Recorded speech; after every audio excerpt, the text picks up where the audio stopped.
हमारे देश में ऐसा कौन होगा जो इंदिरा गांधी पर गर्व नहीं करता होगा। 1971 के पाकिस्तान के साथ युद्ध में भारत ने जो किया वो एक मिसाल है। पाकिस्तान को 2 टुकड़ों में तोड़ देना, बांग्लादेश का निर्माण, इससे पाकिस्तान खंडित हो गया और हम अखंड। पूर्व प्रधानमंत्री अटल बिहारी वाजपेयी ने तब इंदिरा गांधी को दुर्गा कहा था, क्योंकि उन्होंने अपने देशवासियों को गर्व करने का मौका जो दिया था। इन्हीं इंदिरा गांधी ने रूस के साथ मिलकर ऐसा मोर्चा बना लिया था कि हम उस दौर में सगर्व अमेरिका जैसी महाशक्ति के सामने शान से खड़े रह सके। मुझे याद है जब कई साल पहले मिस यूनिवर्स बनने वाली एक विदेशी प्रतियोगी ने अपनी मनपसंद महिला राजनेता के तौर पर इंदिरा गांधी का नाम लिया था।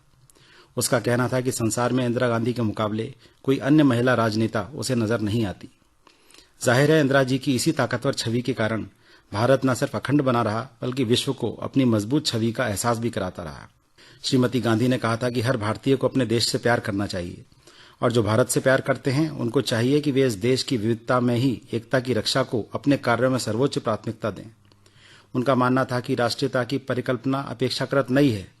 आरंभिक युगों में जनजातियां समूह थे, लेकिन अनुभव और सभ्यता की बढ़ती हुई उलझनों से उन्हें पता लगा कि अपेक्षाकृत बड़ी जातियों या समूहों में रहकर काम करने से व्यक्ति और समूह दोनों को अधिक सुरक्षा मिलती है और वे ज्यादा बलवान भी बन जाते हैं।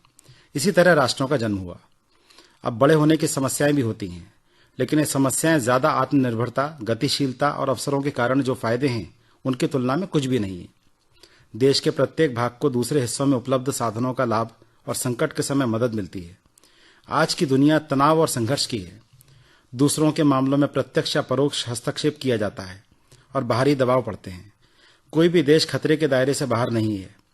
हमें अपनी रक्षा के लिए अपने ही पैरों पर खड़ा होना होगा। एकता और भाईचारे में ही शक्ति है।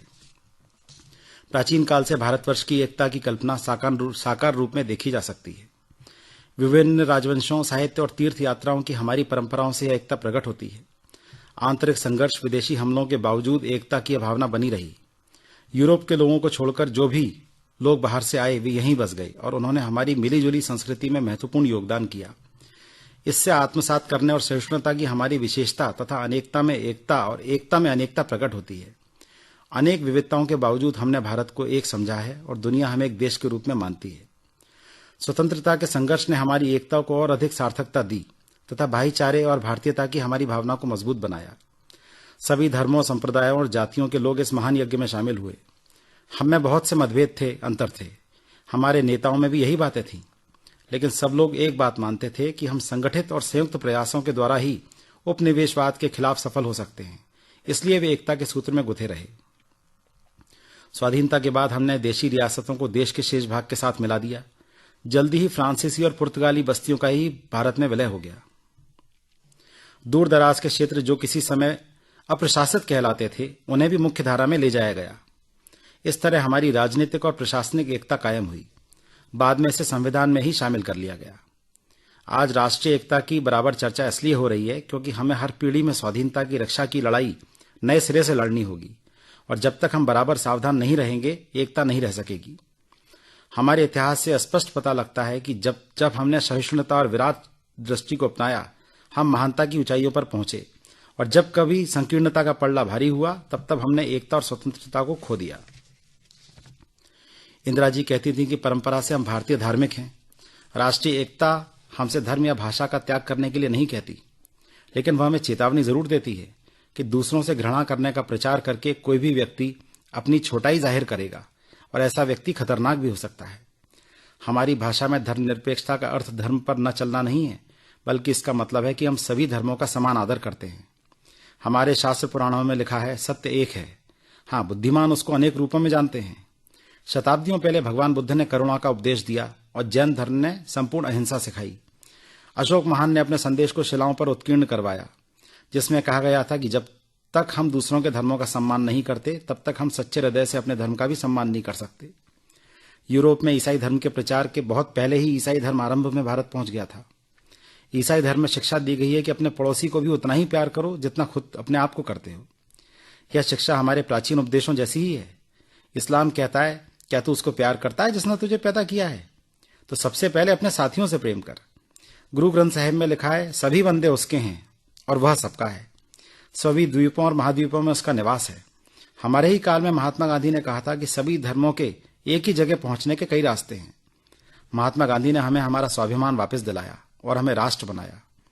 उन्होंने लिखा है, हमारी प्रार्थना नहीं होनी चाहिए कि हे ईश्वर आप उसे वही प्रकाश दो जो आपने मुझे दिया है, बल्कि हमारी प्रार्थना होनी चाहिए कि आप उसे वह सारा प्रकाश दो और उस सत्य के दर्शन कराओ जो उसके सर्वोत्तम विकास के लिए उसे चाहिए। केवल यही प्रार्थना करनी चाहिए कि आपके दोस्त बेहतर इंसान बने, चाहे वे किसी भी धर्म को क्यों न मानते हों। सभी धर्मों के प्रति एक जैसी श्रद्धा, दूसरे को अधिकार देने के लिए तत्परता कि वह अपना मन माफिक धर्म माने और उस पर चले। धर्म निरपेक्षता की बुनियाद है और वही हमारी राज्य की नीति का सबसे महत्वपूर्ण मार्गदर्शक सिद्धांत भी है। सह अस्तित्व की कल्पना का भी यही केंद्र बिंदु है। हम सब इसी पृथ्वी पर रहते हैं। ऐसी हालत में अंतर्राष्ट्रीय संबंधों का सह अस्तित्व ही स्वस्थ आधार हो सकता है। इतिहास तो धर्म के आधार पर विभाजित करने की प्रवृत्ति अवैज्ञानिक और पुरानी है। इस तरह कोई बात नहीं चल सकती। इतिहास विजेताओं और शासकों का ही नहीं होता, बल्कि आम लोगों का भी होता है, चाहे उसका कोई भी धर्म क्यों न हो। मुसलमानों के अनेक विद्वान और सूफी संत भारत आए और यहां बस गए। ईसाई, मुसलमान और सिख धार्मिक समुदाय हैं, विभिन्न जाति या राष्ट्रीयता नहीं है। वे रंगारंग भारतीय विविधता के अनिवार्य अंग हैं, ठीक उसी तरह जिस तरह भारत में बहुत से धर्म हैं। एकता पर खतरे को लेकर इंदिरा गांधी हमेशा चिंतित रहती थी। वह इसलिए नहीं है कि कोई व्यक्ति अपने क्षेत्र, इलाके या प्रांत की चिंता करता है, बल्कि खतरा इसलिए है कि वह अपने आप को शेष भारत से अलग मानता है और इससे देश और विदेशों में रहने वाले उन बदनीयत लोगों के लिए रास्ता खुलता है जो पृथकतावादी कोशिशें कर रहे हैं। हर व्यक्ति अपनी मातृभाषा से प्रेम करता है, हर व्यक्ति अपने इलाके को चाहता है। यह स्वाभाविक है, इसलिए हम प्रादेशिक भाषाओं को महत्व देते हैं। हम क्षेत्रीय और उप क्षेत्रीय संस्कृतियों की रक्षा का भी विशेष ध्यान रखते हैं। इंदिरा गांधी ने कहा कि व्यक्तिगत रूप से मैं पारंपरिक वेशभूषा, साज सज्जा और कलाओं को बहुत अधिक आकर्षक पाती हूँ। कुछ पुरानी परंपराएं बहुत लाभदायक हैं, कुछ बड़ी मोहक हैं, लेकिन कुछ ऐसी भी हैं जो असंगत हैं, क्योंकि उनका जन्म तब हुआ जब एक विशेष परिस्थितियां थीं और अब वे परिस्थितियां नहीं रहीं। हमें उन सबकी रक्षा करनी है जो शाश्वत और सुंदर हैं। समग्र की रक्षा करने से ही अंश की रक्षा भी होगी। जैसा कि किसी कवि ने कहा है कि यदि आपको केंद्र मिलाकर नहीं रखता तो सब बिखर जाएंगे। विभिन्न दिशाओं से विभिन्न शक्तियां हमें खींचकर अलग करने की कोशिश कर रही हैं। लोकतंत्रीय व्यवस्था में दबाव डालने वाले समूह और वर्गीय मांगों को प्रोत्साहन मिलता है, लेकिन इस तरह की मांगों की भी सीमा है और यह लोकतंत्र बिना आपको नुकसान पहुंचाए एक हद तक बर्दाश्त कर सकता है। यदि ये मांगें अन्य समूहों के हितों और भावनाओं की परवाह की जाती रहेंगी तो इससे हमारी राष्ट्रीय ताना बाना टूट जाएगा। चूंकि लोकतंत्र प्रतियोगिता प्रधान है, इसलिए इसमें खंडित करने वाली शक्तियों को भी स्वतंत्रता मिल जाती है। बहुलवादी समाज में लोकतंत्र धर्मनिरपेक्षता की स्थिति में ही बचा रह सकता है। जब कोई देश कम विकसित होता है तो विषमताओं का कम होना सामंजस्यता के लिए सबसे बड़ा कारण है। जैसा कि गांधी जी अक्सर कहते थे, सुविधाओं के साथ जिम्मेदारियां भी जरूरी हैं। अधिकारों के साथ उत्तरदायित्व भी जुड़ा हुआ है।